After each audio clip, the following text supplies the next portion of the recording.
talk to you all about curricular analytics. This is something that got started here a couple of years ago, and we'll talk more about it in general, but it really is about how do we visualize student pathways to degree. And it's a tool that we have.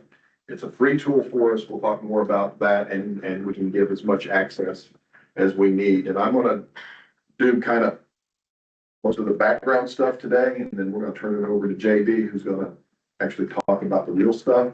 And then Claire's got a few things that she's going to add here and there from her experiences as a student as well.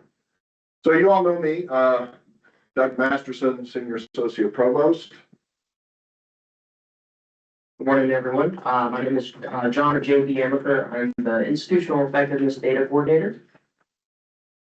I'm Claire Villarreal, the Institutional Assessment Coordinator. If you'll go ahead and flip to the next slide. We have the same thing as last week. We have a QR code if you have questions at any time about the session. This week I'll be monitoring that throughout the entire session and stopping and asking those questions for y'all whenever is appropriate and needed. So again, anytime, just go ahead and put your question in the chat. We'll be looking at that. Perfect. Thank you, Claire. So this is this thing that we call curricular analytics. As I kind of mentioned earlier, it's a platform that we have. It is an open source platform. We don't pay anything extra from a software perspective to do it other than time in my office to actually put stuff into it. So we're not paying an annual fee for this. This was created by a faculty member, John Heilman. His name is John. Heilman is his last name. Thanks, Greg. Greg Heilman. Thank you very much. Greg started with of some sort. So yeah, he created this with a grant from an institutional grant and made this open to the whole world. We can use it. So it is a tool to help us analyze and visualize curricula. One of the things that we see all the time in my office is people will make changes to their curricula without thinking about what that little change does down the line. And of course, it's difficult to know when you tug over here, whether or not it's going to come back and hit you in the back of the head, right? So this tool actually helps you visualize changes that you make to your curriculum and how that's going to impact the overall, what we're going to call complexity of your curriculum. John will talk more about that later. But think about complexity as, I mean, as it says, it is the difficulty or the number of barriers we are creating towards a student's progression. And we're going to talk about what complexity means. There's many components that go into it from the studies that they've done. And so this tool really does help us identify those courses that may delay a student's progression towards degree. A lot of times we will make a prerequisite to something, or we will put a course in a way that we think might be helpful to students, but it could also create a barrier. And some barriers are necessary, some barriers are not. And this tool gives you an opportunity to really dive into those types of things and determine whether or not a particular barrier is necessary. And so, as you might imagine, from the word complexity, right, the higher the complexity, the worse it typically is for students. And what I want to say right off the bat is we cannot compare apples to oranges here, right? A management program is going to be very different than a music program. So we have to be comparing the right things to one another as we're comparing complexities. And so don't get into this mindset that I must lower my complexity to essentially zero. That is not what we are suggesting here at all, but it does allow you to compare curricula across different types of programs at different types of institutions, and we'll talk about that as well. So we actually have an account at curricularanalytics.org, and this is what, if you log in there, this is where you would come to. John will talk to you a little bit more about how you can get an account in just a moment. But as you can see, this is kind of what it's going to look like. You're going to have courses that are outlined, and you're going to have connections for those courses for how things are prerequisite or co-requisited within your programs. And so it's a very nice, simple web page to use. There's actually a lot of work that goes in putting our curriculum into this website. So I just want you all to be aware that we have two student workers that are working diligently right now, getting all of our curricula put into the platform for this year. We've been putting curricula in for quite some time, and so you can get all kinds of information about your programs through this. So this is straight from their website. One of the things that the platform allows you to do is to visualize your curriculum. And so when we think about, if you go to the bulletin and you look, you've got your GEC categories, you've got your DEG 01, 02, maybe 03, and you think of those as a list of courses. But quite frequently, we don't think about them. How is that course connected to that course? And in fact, we've seen examples when we've been going through putting this stuff in, the semester by semester guides that sometimes we're proud of, sometimes we're not, don't necessarily line up with what the course's prerequisites really are. And so this allows you to see those types of issues quite easily. And so we sometimes reach out to folks and say, this doesn't quite look quite right. And so we're able to take the curricula out of the degree plan. And we actually convert that then into a CSV or Excel file, if you will, and then get that uploaded into the system for you. And then you can do all kinds of things with the visualizations and start to overlay all kinds of things on top of that, at least within your own units to see where problem areas may be. Analyze, obviously, we're going to be looking at this so-called interactive complexity score, but complexity is just one piece of the puzzle. There's other factors that go into complexity that John will talk a little bit more about in just a moment. And so you can see course by course where problems may well be in progression for your students. And then, of course, this is what I like. Actually, my PhD was in catalysis, so I like catalyzing things. And so it really is a tool that gives you an opportunity to start having conversations with faculty about your curriculum.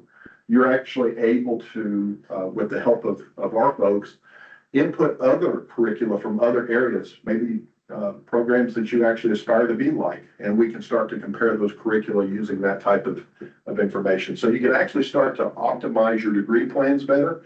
And so anytime you're really thinking about, hey, we might want to change our curriculum, I think this is a great place to start. Start looking at what the curricular analytics is kind of telling you as you sit down and start to have those conversations and catalyze those conversations for improvement across the board.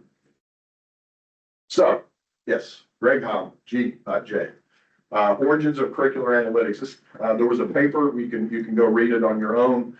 Came out in about 2018. Dr. Chastain went to, I forget which meeting it was. She actually heard Greg talk about this, and she came back and she said, hey, Doug, there's this thing that you might be interested in. She gave me the paper. I looked at it and I said, and it's free. And so let's dive in and take a look at this. So we've been doing it for the last couple of years. We've really been diving into this.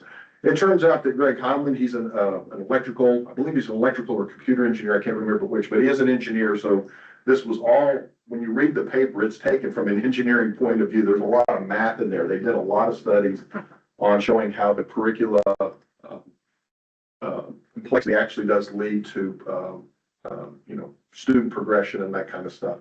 So it's very analytical in detail. And it turns out that Greg Heilman actually came to USM about a year and a half ago, maybe 2 years ago, for a ABET site visit. And he and I got to meet. We were actually supposed to talk about the engineering program that was being reviewed, but we ended up spending most of our time talking about curricular analytics.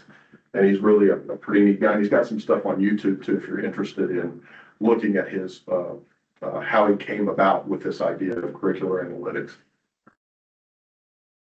So one of the things that Greg and his co-authors argued for curricular analytics was that the more complex your curriculum are, the less likely your students are to progress through it. And it didn't really matter what the demographics of the students were or other isolated interventions. It really is about that degree complexity, really correlated very strongly with student progression. And so they modeled curricula. They did all kinds of studies. You can read the paper. You can used all kinds of graphs and stuff, but really, when they figured out what were the key components of this so-called complexity, they were able to tease out a variety of measures that actually lead to student progression and ultimately improve graduation rates.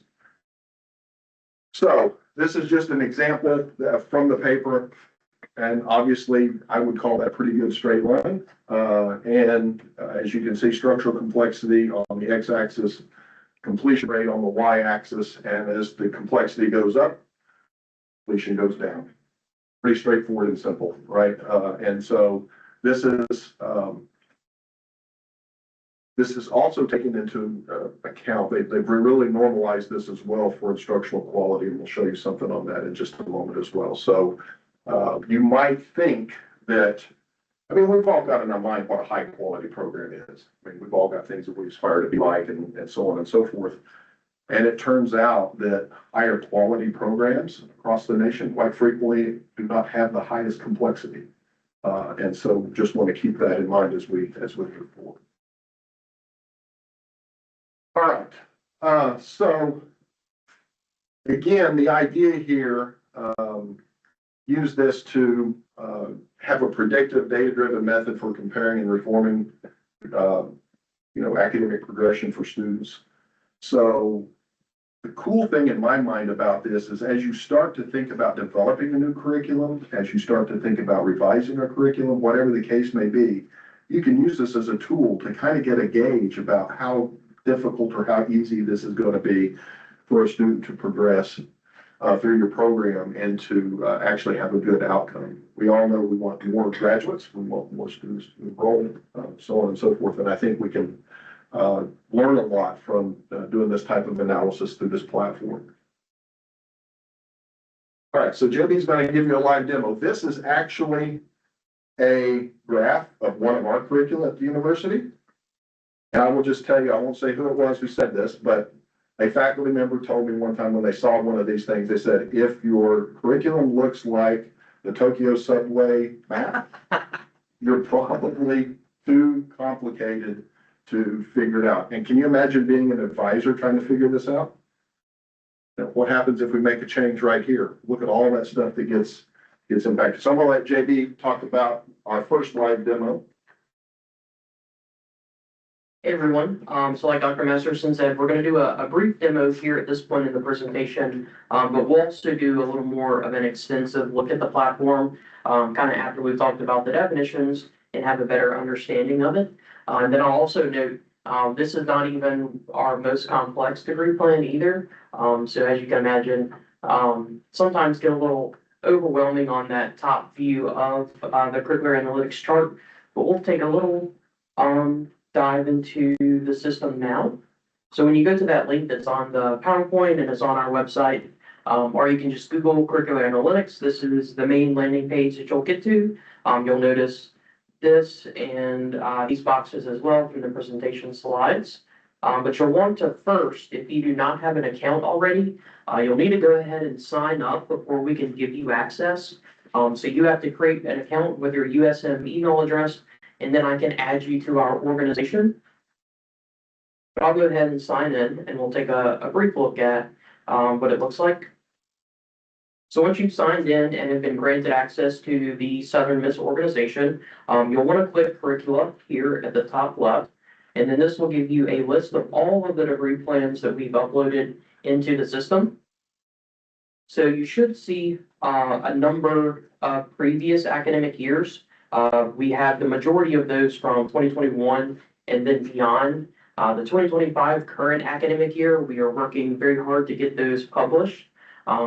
We are about 2/3 of the way done with those, and we'll upload them all at once when we're done and have verified and reviewed those. We expect that to be done in a couple of weeks so that you can take what you've learned today and look at your current degree plans in the system. But I'll go and find one from 2024. We'll pull that up real quick. You'll also notice that there is a filter box here. So you can filter by the credit hours, the complexity, and even we have some categories as well. Typically, we only do the implemented degree plans, but for example, if you wanted to consider some changes to a degree plan, we can put that in the system with your changes reflected, even if those haven't been implemented quite yet. So you can compare the current and then the projected changes. And then also if you have a brand new program that you want to go ahead and get a curriculum drafted and then we put it in the system, we can do that as well. Hey, JB. A little bit question online. So someone asked, is this for only undergraduate or graduate programs? That is a great question. And yes, it is only undergraduate programs.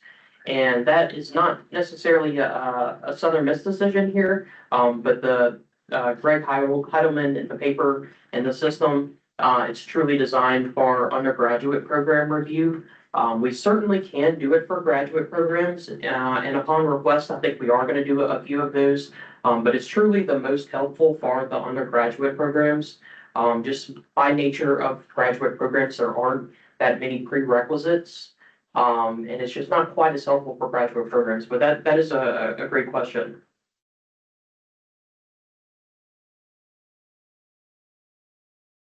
So once you filter to the year that you want to identify, you can also sort by the complexity.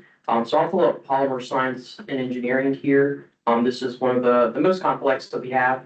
And again, complexity is not always a bad thing. There are certainly a good reason that you want to have prerequisites. And some of these things that lead to a complex program are absolutely necessary. So the goal is not to get to the lowest number of complexity as you possibly can. But the goal is to look at this and consider if the complexity is necessary. And again, we are going to get a little deeper into these metrics and the definitions before we take a closer look in the system. But just to give you an example, you can click on any of these courses, and once you click on it, it'll highlight the lines and the connections associated with the course that you selected. So for example, this organic polymer chemistry 1, we can see the per course complexity as well as the delay, blocking, and centrality scores as well. But then that also, again, highlights all of the connections so that you can see for a specific course how it relates to the courses before and after in that kind of logical progression through the prerequisites and such. So I just want to mention real quick, JB, you can imagine, you know, back here, if somebody doesn't do well in their Gen Chem 2 class, how that impacts everything down the line. So very important there. And two, I just want to mention too, so at the top where JB's talking about curriculum and degree plans, they do not use USM's nomenclature here. Curricula is what we call a degree plan in the bulletin. So I just want you to be, they think of degree plans like semester by semester guides. So we can actually do semester by semester guides, but I don't have enough people to do all of the semester by semester guides.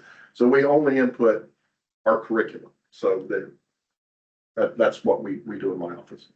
Yeah, great point, Dr. Masterson. A lot of the, we do the very basic of just getting the curricula uploaded, not doing it by semester, but there are a lot of customization and unique things that we'll discuss as well later in the presentation. But in saying all of that, there's a lot that we can do if you reach out individually and say, this is what I'm looking for the system to do. Do you have any suggestions that can help make that possible? If you are interested in a semester by semester view of this, we can absolutely put that together. And then also mentioning how the general chemistry courses interact with this course, we can also just click on the general chemistry class and you'll see that this has an extremely high centrality score, and there are a number of classes that come after the general chemistry 2 class and are connected to it. So without passing and completing the general chemistry 2 class, simply the rest of the curriculum is not going to be accessible to you. And then lastly, I'll just mention there is this metrics tab. And if you click on the metrics, this will give you kind of an overall note of the complexity again, the number of credits. But the cool thing is that it'll give you an analysis of the curricula and its complexity.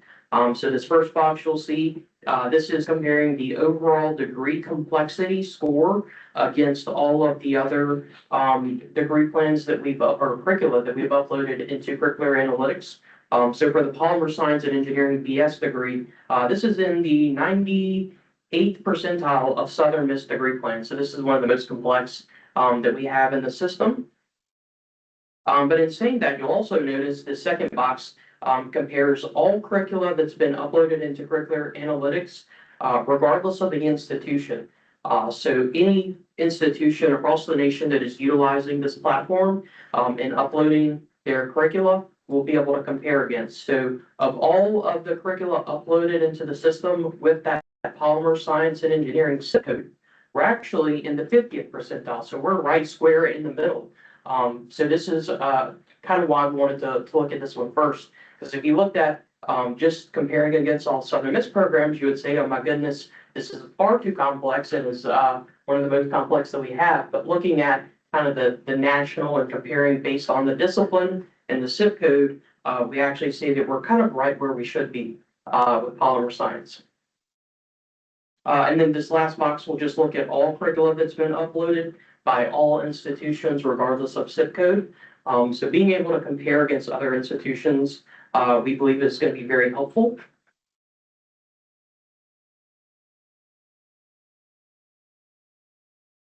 I believe you have one more slide, Dr. Masters. I do, my final slide, and I'll turn it completely over to JB. And so this isn't just about the numbers, but this is one of those places that is like golf. You want a low score, right? So it's the number of swings that really matter here. So we want to try to keep that score as low as practical. Okay, I don't want to say, even though we did say it here, right, the lower the better, but you got to keep that in context, right? And just like JB showed you with Polymer Science, when you looked at it compared to all of USM's curriculum, you're like, oh man, they got a lot of work to do. But when you compare it to other zip codes, you're like, well, they at that 50th percentile, they're probably where they need to be. And so we are not suggesting at all that you all need to run back and start lowering your complexity scores immediately. We just want you to use this as a catalyst to have conversations, to help guide those conversations. Because we all know how that goes, right? You're in a conversation about curricular changes, and the next thing you know, I want to put my favorite course in a requirement in the curriculum because it's my course, right? But we need to have something that helps guide those conversations and do what's right for our students. And so JB, I'll turn it back over to you. Want me to hang on? Yeah. And I guess this would also be a great time to answer any questions if we have those. Claire, did you have anything? All right. So then we'll get into kind of the definitions and the nitty gritty of curricular analytics. So the first metric in the system is the blocking factor. So this is the extent to which one course blocks the ability to take other courses in the curriculum. So of course, the high blocking factor acts as a gateway to all other courses in the curriculum. And students who are unable to pass the gateway course will be blocked from taking many courses later in the curriculum. And you'll notice here at the bottom, we have kind of a brief example. There are obviously courses that come after Organic Chemistry 1, but we only wanted to look at just these 4 courses and how they interact with one another, just to have a very basic and simple example for us to determine what is a blocking factor. So you'll see that the General Chemistry 1 course has a blocking factor of 3 because there are 3 courses that follow it. And then the same is true for the General Chemistry 2 class. There's only 1 course that follows it. So its blocking factor score is 1. And then for Genetics and Organic Chemistry 1, just within this example, not within the actual degree plan, there are no courses that follow, so it has a blocking score of 0. And then a somewhat similar metric that is measured a little differently is the delay factor. So for a set of courses that must be completed in sequential order, the impact of not completing the course on time, thus delaying a student's completion of an entire pathway, is what we call the delay factor. So the ability to successfully navigate long pathways without delay is critical for student success and on-time graduation. And then this metric, the delay factor, unlike the blocking factor, is actually measured for the entire chain of courses. And that score is not calculated course by course. So using our same four courses as an example, the delay factor for general chemistry 1, 2, and then organic chemistry 1, the delay factor for each of those courses in the chain is 3, and that is simply because there are 3 courses in that chain. So that's rather simple. And then if you look at general chemistry 1 and genetics, genetics has a delay factor of 2 because there are only 2 courses in this chain. But because general chemistry 1 is associated with 2 chains, the delay factor score that it gets is simply the highest chain that it's connected to. I'd like to make a comment Okay. there as well. Oh, yes. Yeah. Claire? Hopefully get out. So here, delay factors are really common in STEM programs where you have a bunch of labs. So this is one of the reasons why like STEM programs are gonna have a higher complexity score in general, because you don't want to remove those prerequisite for labs. And an example of like delay factor, when I was a student, I had to take the chemistry lab sequence. So that was general chem 1, general chem 2, organic chem 1, organic chem 2, biochem 1, and biochem 2. So it was quite a long chain. And I remember going to my advisor the first semester being like, I want to take, that was biology and physics first. And they were like, you don't need to take physics right now. You need to go ahead and start on chemistry because otherwise it's going to delay your graduation because you have to take that entire sequence. So that's another way to think about the delay factor. And like here, if a student started that chain, the delay factor is 3, would take 3 semesters, additional courses to finish that out. Thank you for sharing that, Claire. And then now we'll move on to the course complexity. So we've talked a good bit today about complexity, and it's important to note that there is course complexity and then there is overall curricular complexity. So we get a score for the entire degree, and then we also get a score for the courses within that degree. So the course complexity, despite its name, is actually not all that complex of a calculation because it's simply the combination of the delaying and the blocking factors within a curriculum. So this is going to capture the impact of curricular structure on student progression. And then as we've noted, there is a high correlation between the course complexity and those graduation rates. So typically the higher the course complexity, the lower the graduation rates. So again, using this 4-course example, the complexity of general chemistry 1 is 6, and that's simply because its delay and blocking factor was both 3. So we simply add up those numbers and we get a course by course complexity score. And then lastly is centrality. So the extent to which a course is central to degree progression is how we define centrality. And it's important also to note at this point that centrality is not related to complexity. These are 2 different metrics, whereas the delay and the blocking factor and complexity are all kind of related. Centrality is kind of its independent variable. So courses that require several foundational courses as prerequisites and then serve as a prerequisite themselves to several discipline-specific courses are those that can be considered as central. So the centrality score is the sum of all path links for a course that requires prereqs and then is itself a prerequisite. So this, you can see in the example, we have a 0 for all of those except for general chemistry 2, and that is simply because the rest of the courses are ineligible for a centrality score because they do not have a course that comes before and comes after. So you have to, for a course to get a centrality score, it has to have a prerequisite, and then that course itself has to be a prerequisite for a later course. And then again, you'll see that it's the sum of all path links. So for general chemistry 2, there are 3 courses in that path. So it simply gets a score of 3. And then sticking with centrality and switching gears a little bit to a different example. This one is now in the polymer science degree plan. You'll see that we have organic chemistry 2 and then safety principles and procedures in the chemical science are both going into the polymer techniques 1, which then goes into the polymer techniques 2. So you'll notice that the centrality score here on this example is actually 6. And that's because we have, at the top 1, 2, 3, and then starting with the safeties and principles, we have 1, 2, 3. So then adding up both of those links, we get 6. So we talked a little bit today about how these visualizations are created, but we kind of wanted to show you a little bit what that spreadsheet looks like and kind of how our process is in putting these together. So the Office of Institutional Effectiveness reviews the degree plans right out of the bulletin, and we create CSV files that we then upload into the Curricular Analytics website. Any course ordering or requirements that are not listed in the bulletin are not going to be captured. So we're only pulling straight from the bulletin. If there are some other things that are not enumerated in the bulletin that you know happen, that's not going to be captured. For example, if you have an elective range within your degree plan, but you know that students are pretty much 90% of the time going to take one of those courses and not the other elective options. Again, if you reach out to us, we can kind of customize the visualization for you to see what is most helpful for your analysis. And then when degree plans reference elective options, we actually code that requirement as an elective, and we don't enter any of the prerequisites.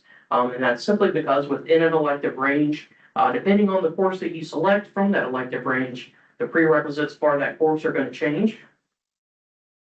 And then again, if you know that a certain course is far more common than other options, we can build a view with that course in place of the elective range. And then the system also allows us to place notes and comments in each of those courses cell on the website view. And that means that we can actually overlay other campus data that already exist. So things like DFW rates and other course by course data that we have, we can actually put that in the system on the website so that right next to each other, you can see the DFW rate and the complexity score for an individual course. Let me just add real quickly there, JB. I just happened to think about this. This is a great place to show it. You'll notice at the top, we have chemistry, BS, calculus. We have a lot of shadow curricula at the institution based on placements that can create complexity for a lot of folks. And so this particular example is assuming that our student can come in and start in the calculus sequence. I mean, anybody want to guess how many of our students can actually start in the calculus sequence? Very few. Not as many as we typically think can, right? And so I just want to point this out that when we're building these out, we actually have multiple ones of these because we know a good chunk of our students come in with needing to start with college algebra or starting at trig. And so we can build each one of these out, and that does impact the overall complexity of this. And so I bring this to you all as a way to think about, we sit down and we come up with a curriculum, but there's also these other things in terms of placement that sometimes get in the way of progression. And we need to think holistically as a university, in my opinion, about this. And so I'm really inspired by a lot of the work that's going on right now, thinking about how we can reduce some of those barriers to remedial placements or other things, because that also increases the complexity for our students. So in a way, you're making it harder for those to progress who need the most help in a lot of ways. And so we need to start thinking about that in general, in my opinion. That would be a good time to answer some questions from the chat. So just as a reminder, so there was discussion about, students moving through the curriculum and delaying taking some courses due to difficulty. But just to reiterate, curricular analytics does not take into account rigor. Oh, Right. yes, correct. And we'll discuss that a little bit later on. It's in a couple of slides. But complexity is not equal to academic rigor. So there is a big difference between measuring the complexity of a program and then measuring the academic rigor and the academic quality. So again, complexity, not exactly related to academic rigor. We had another question. Is complexity just a function of prerequisites? It is primarily a function of prerequisites, but it also looks at co-requisites as well. And then it connects the entire chain of prerequisites, and that's what kind of makes the system, and their analysis unique. Yep. Those are all my questions for now. Yes. Okay, perfect. So then, as Dr. Masterson mentioned, there are going to be multiple versions of a lot of our visualizations. So not only do we have the calculus and the algebra ready versions, some degree plans are going to require foreign language. But because coming in with some high school dual credit or some other credit as you come in as a freshman, sometimes you're able to get to that 202 level just right from the get-go in your first semester, and you satisfy the foreign language requirement. But those students who come in with no credit, obviously are gonna have to take the full 12 hours to get to that level 202 in the foreign languages. So we create a version for the 3 hours and 12 hours. And then again, for calculus, we have an algebra and a calculus ready version. Within your degree plan, if you require calculus as the math, it's obvious that some students are going to have to take a few math classes before that, but just seeing it in the degree plan, it's not quite as obvious as seeing it in curricular analytics, comparing your algebra ready and your calculus ready versions. It's not actually just the algebra class, it actually adds 2 classes. If you come in with like no credit, you don't have a high enough ACT score, you have to take that math 101 and the 103, the plane trigonometry, before you can even take the calculus class. So the calculus is a prerequisite for a number of those foundational degree courses and discipline-specific courses. But for calculus, which is the prerequisite, there are 2 more prerequisites for calculus that students have to take and pass before they can take calculus. So looking at complexity and kind of comparing this a little bit to academic quality, so do higher quality programs have higher curricular complexity? And this was a question that the Heidelman research had asked.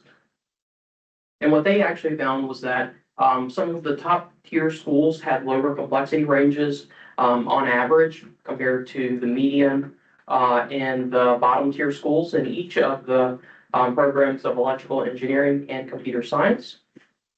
And then thus they found that curricular complexity is actually inversely related to program quality and student success.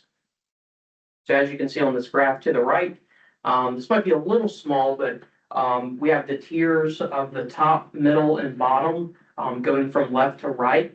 And then as you progress, the complexity goes up. So those top tier programs within computer science and electrical engineering, for both of those, the complexity on average was much lower than the middle and the bottom tiers. And then I'll also note there at the bottom, we have 2 bullet points that kind of define how those tiers are measured. And again, as we discussed and received the question about, complexity is not exactly related to academic rigor. So high complexity does not mean high academic rigor and high academic instruction and quality. There's a clear difference between those academic standards and those artificial barriers to graduation. So typically, lower complexity is going to equal higher student success. But again, we have to qualify that. Typically is not for every case. And then again, rigor is completely unrelated to complexity. But we're not always trying to get the absolute lowest complexity scores we can. Sometimes some complexity is absolutely necessary. And then we'll do another quick live demo looking a little deeper into the curricular analytics platform. So going back to polymer science and engineering, now that we have a better idea of what those metrics mean, we can click on to a course. And we'll see for organic chemistry 1, because there are so many courses that follow, and the few courses that precede organic chemistry 1, because these are foundational, they have a really high centrality score.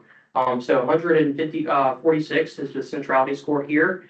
And again, that's simply because there are so many paths, and we have to add the sum of all the path links. So we get a very high centrality score for organic chemistry 1 within the polymer science and engineering BS degree plan. And you'll also notice that its complexity is 25, and that is simply an addition of the blocking and the delay factor.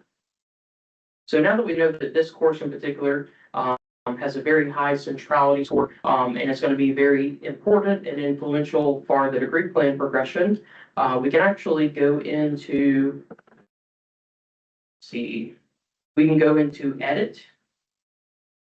And then for organic chemistry 1, we can click on this, and then now we have an option to create some annotations.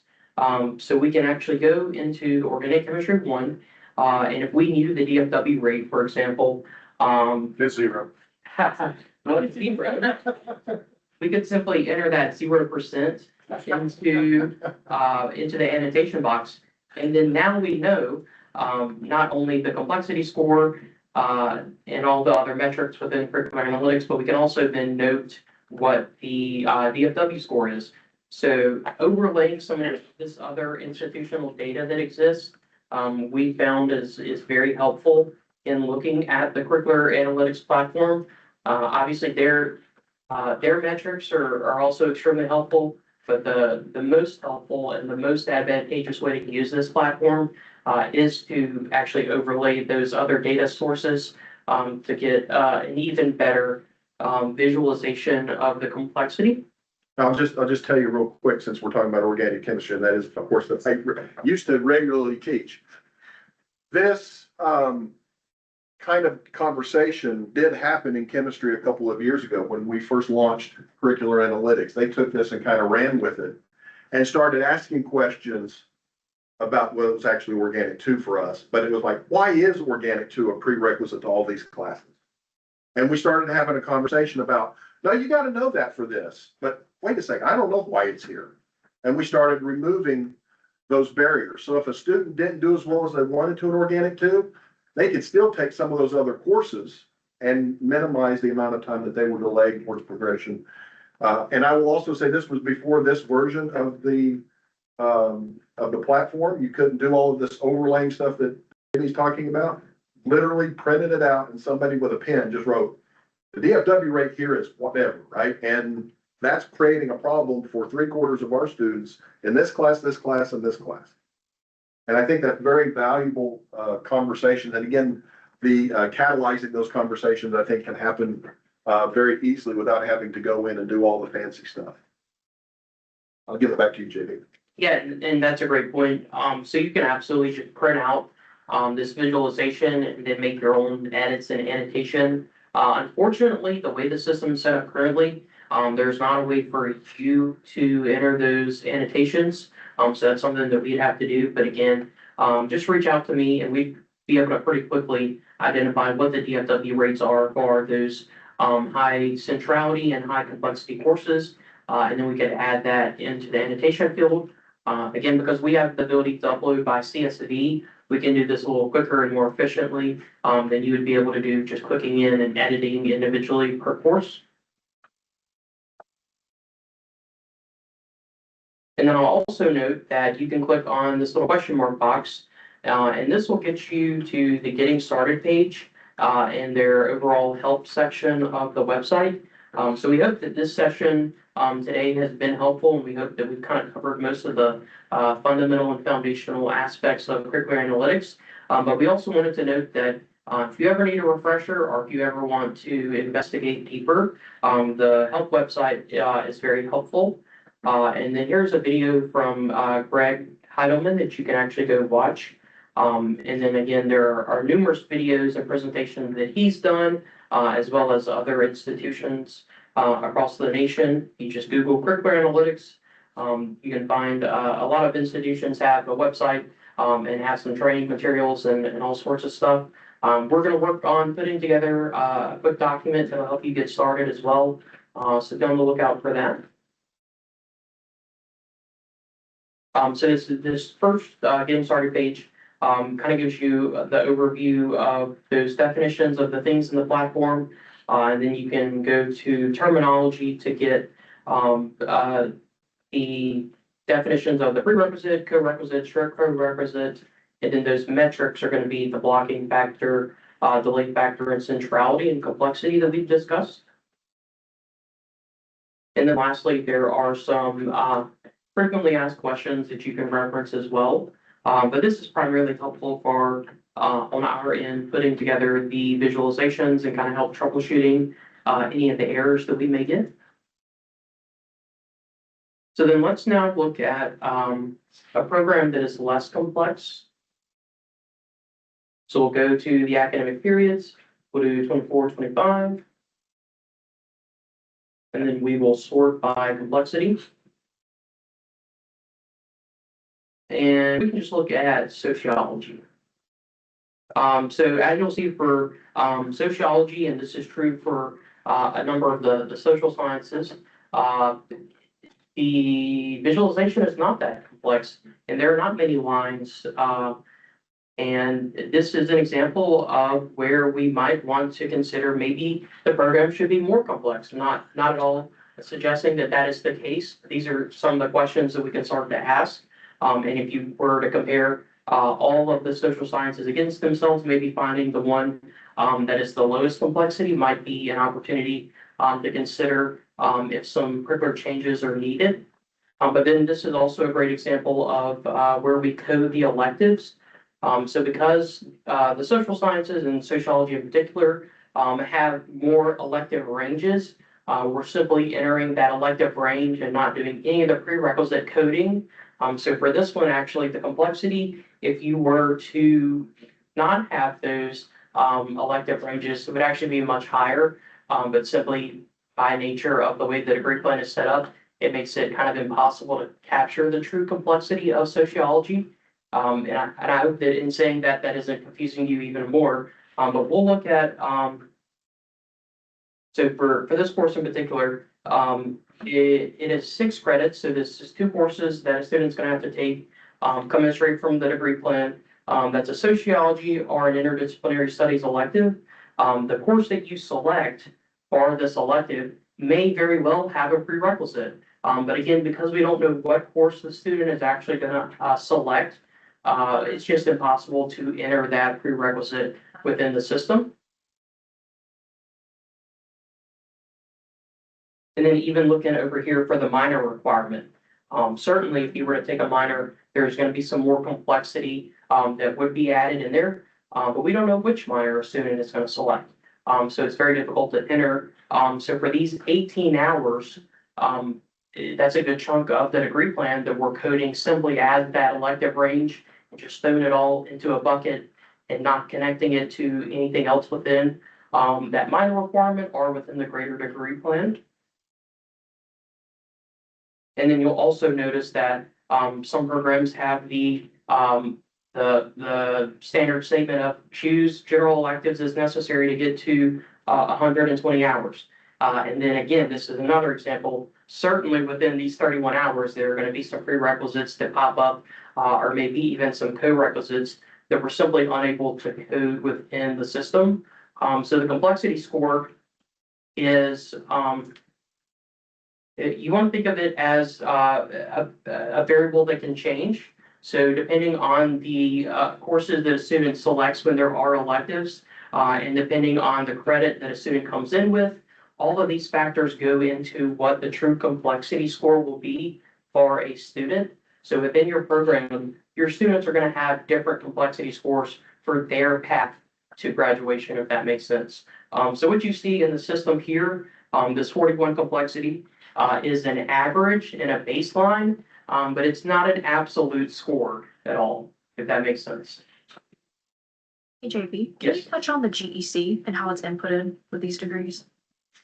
Yeah, so we also enter the GEC as well, and that obviously is pretty similar across each of the degree plans. Whenever there are DEG courses that can also satisfy GEC requirements, we obviously will enter those in place of the GEC elective range. Did I touch on what I was supposed to touch on there? I think so. Just, Okay. Any explanation of like how the GEC is incorporated within curricular analytics. Yeah, so we're going top to bottom from the degree plan. So every course requirement, we are entering onto the spreadsheet, and then that gets created in the visualization. So again, some of those GEC requirements are a range, and then within that range, if there's like an asterisk in the DEG section later on, we will substitute that class. So for sociology, within the social and behavioral science requirement, we're obviously going to enter the sociology class, assuming that a student is gonna take that and satisfy both of those requirements. I'll also just add, if you were to look at the chemistry degree plan or the curriculum, as they call it in curricular analytics, we have this thing called physical chemistry. And it makes sense when you look at it and you see the chemistry classes that feed into that. But then you look at it and you go, wait, English Comp 1 and English Comp 2 are prerequisites to that class. And they are, because we use that class as our writing intensive class, which requires you to have completed Comp 1 and Comp 2 as well. So they all kind of feed in together. So yeah, you can see Comp kind of coming over here, physical chemistry, Comp 2 coming over to physical chemistry. So there are impact. So if a student, for whatever reason, failed Comp 2, passed all this and waited, they would be blocked from taking this important class to graduate because of the writing intensive nature of the course. Absolutely. And then you'll notice on the sociology visualization, for the lab science requirement within the DEC in the GEC section, for chemistry, actually, we have entered the general chemistry 1 and the general chemistry 2. Obviously assuming that students are going to take those courses and are just going to cross satisfy the GEC and the DEG requirements. Now, I think we'll go back and kind of wrap up the presentation slides, and then if we have any further questions, we can always go back into the live demo. So how do we use curricular analytics now that we have a better idea of what the terms mean and what the visualization represents? So one of the best things to do with these metrics and with these visualizations is to do some curricular comparisons. So you can analyze the inventory of USM degree plans for common curricular patterns, meta majors, important courses, and complexity outliers.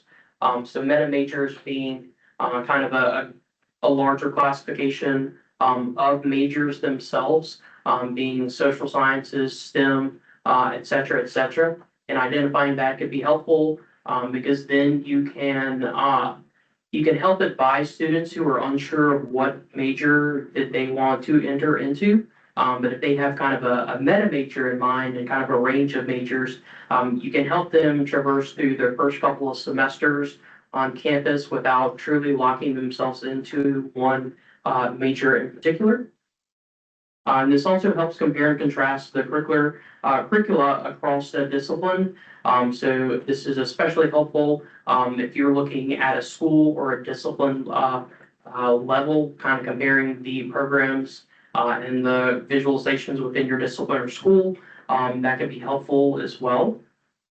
The system was recently updated to the Curricular Analytics.org website. It's recently updated. We used to have a way within the website to actually view the visualizations from other institutions directly within the website.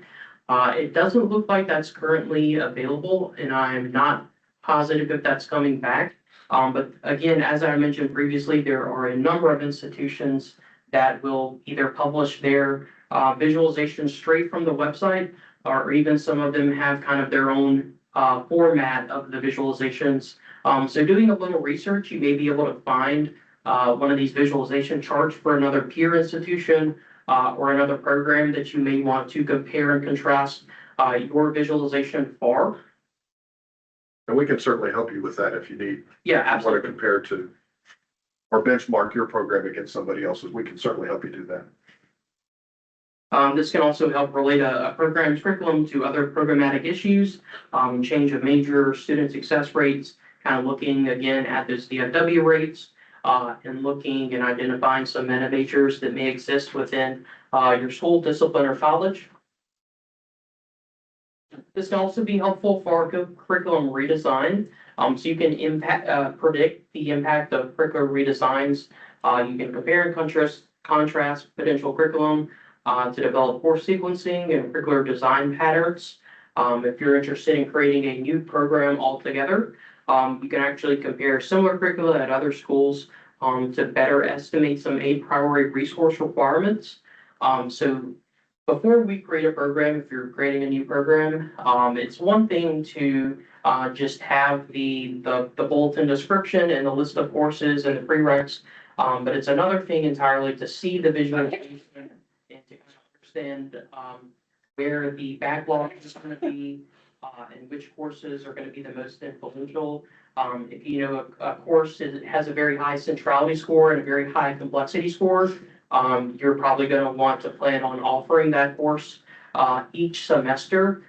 So the visualization within curricular analytics, even for programs that don't exist quite yet, it's very helpful to start to estimate how many faculty are going to be needed, how many students are going to need to be in each course, how many courses in total are going to be offered by the degree plan.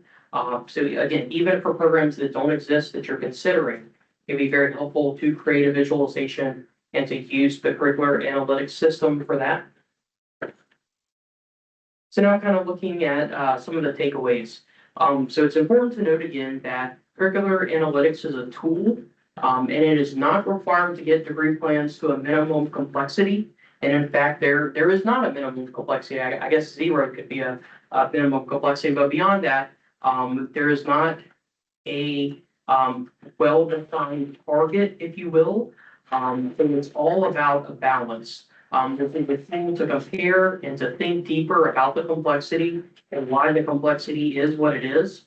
Again, the polymer science was a great example. At first glance, it may look like that was a very complex and that might have been too complex, but when you put it into better context, the complexity is absolutely right where it needs to be. So it's all about balancing your complexity with your student outcomes. So if you have a lot of prerequisites and your degree plan is very complex, and a student would be able to do just fine without some of those prerequisites and with a less complex program, then your complexity should be lowered. But there are many cases in which removing some of those barriers and removing some of those prerequisites, if you did that, you may be setting your students up for failure. So it's important to note that this is a balance, and that again, we're not advocating for you trying to get to the lowest complexity score that is possible. It's not a race to the bottom of the barrel. Yeah, absolutely. And then some more possible uses. I don't know if Claire wants to talk a little bit about this as well, but your assessment and continuous improvement piece. If you look at your curricular analytics visualizations and some of the metrics that are available in there, you can absolutely use this data as evidence in your annual assessment reports. And that's especially true if you make some modifications. And if you were to download and have the complexity score before and after some of those changes, that could definitely be included in your assessment report and be another level of data that you use to support your continuous improvement. And I can comment on that. Okay. You download the curricular analytics plan? I'm not 100% sure if everybody else will be able to do that, but if you send me an email, I can definitely send that over. I was gonna say, you can include that curricular analytics information as like evidence in your weave assessment and like attachment. You can mention that you have used it to make curriculum changes, like in the additional information section, and kind of tie things together. It could be useful when looking at student data, like student performance. If you're taking a measure from a course, depending on the sequencing of the course and where it is in the curriculum, which is kind of like curriculum mapping, it might give you another tool of how to view student performance. And maybe you need to assess something earlier in the curriculum or also later in the curriculum to kind of see how students do over time.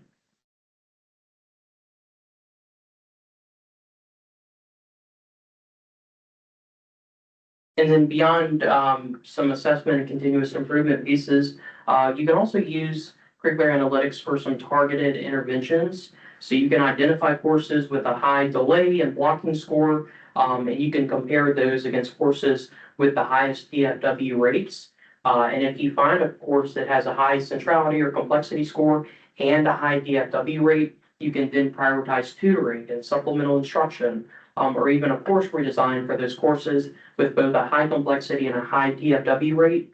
That is going to be probably one of your most successful implementations of the curricular analytics metrics. You can also then kind of along the same theme, you can modify your advising practices. So after you've identified courses with a high delay and blocking score, you can inform your advisors of those. So you can kind of help better explain to students the importance of those courses in staying on track and graduating within the standard 4 years. And then you can also use the system and use these metrics to kind of plan some recovery options.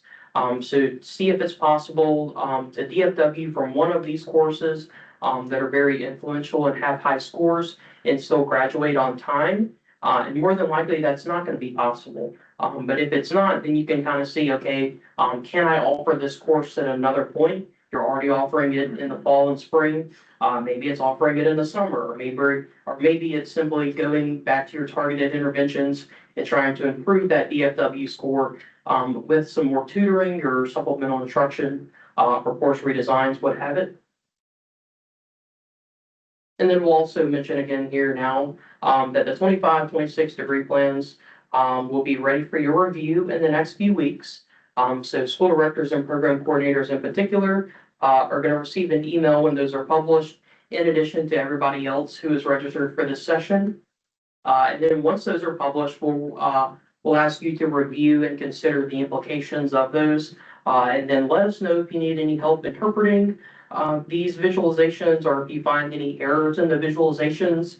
As we've mentioned, this is a very manual process, and it is one that it's not always exactly clear what a student is going to most frequently select. So if there's anything that we have entered that you feel maybe is not the most accurate, please let us know, and we can help make the visualization the most helpful for you. And then I'll lastly mention today that we have a couple of sessions coming up in the future. Our next one is going to be on December 16th. That is our Deck the Data session, which is a faculty success data entry workshop. So we encourage you, if you have any faculty that are going up for promotion and tenure soon, or are new to the faculty success system, or just want some help entering their data, we're going to be available and we're going to have a workshop with some light refreshments, and we'll be answering any questions and helping folks enter some data into faculty success. And then Claire, you want to briefly mention the assessment presentation? Sure.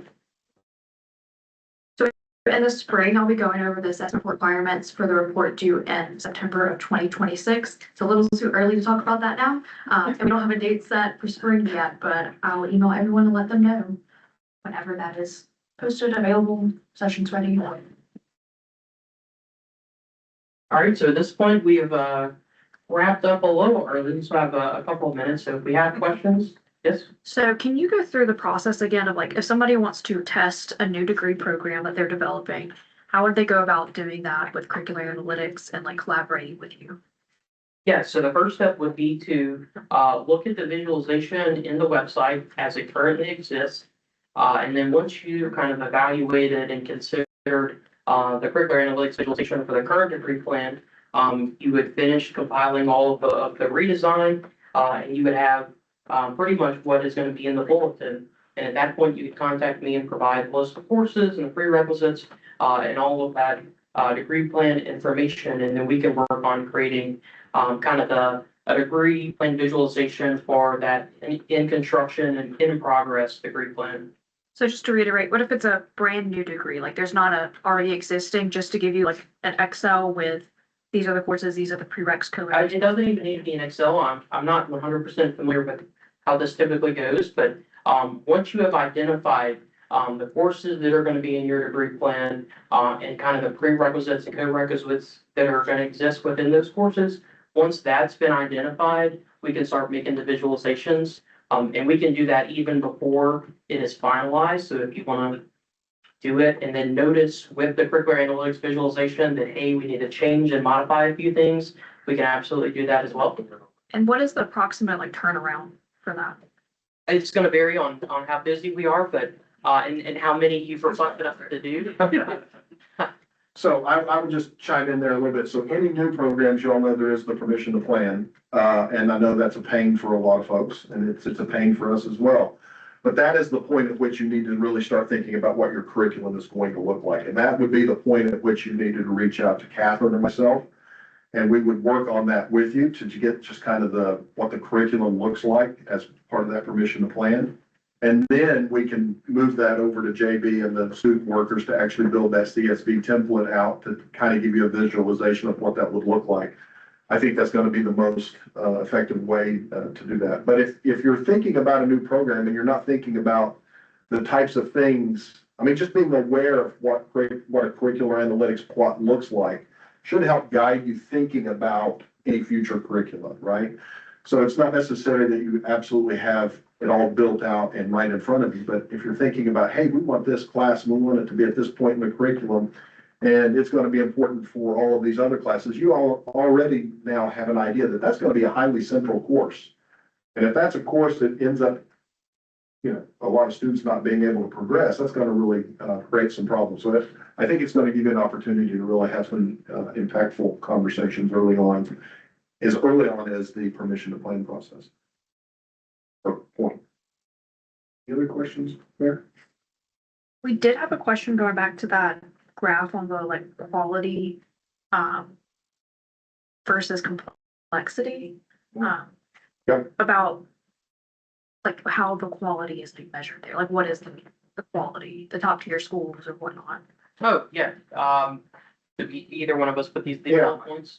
And I would just say, Greg Heilman acknowledged that using Consumer Reports or, US News and World Report or some of these other things aren't perfect measures of quality. We all know that. But I think, if you're in your disciplines, you know what other programs that you're kind of looking to be compared to, or things that you kind of aspire to be, or who aspires to be like you, right? I mean, and so you kind of have that in mind. I don't think there's a really great measure of quality, other than to say that we get students in our pipeline and we ensure that they can walk across the stage in a reasonable period of time. I think that's what we have to define as our quality. And so making these external comparisons can be contentious, but I think at some point necessary. And I think, when you think about some of the Ivy League schools, and you think about quality there, and you think, man, they must have a very rigorous curriculum, and of course most of us believe that they do. And then you look at the curriculum mapped out and you go, that's not very complex. And then you might also say, yeah, but they get a different type of student than we get, right? And there's some truth to that. And we have to take that into account.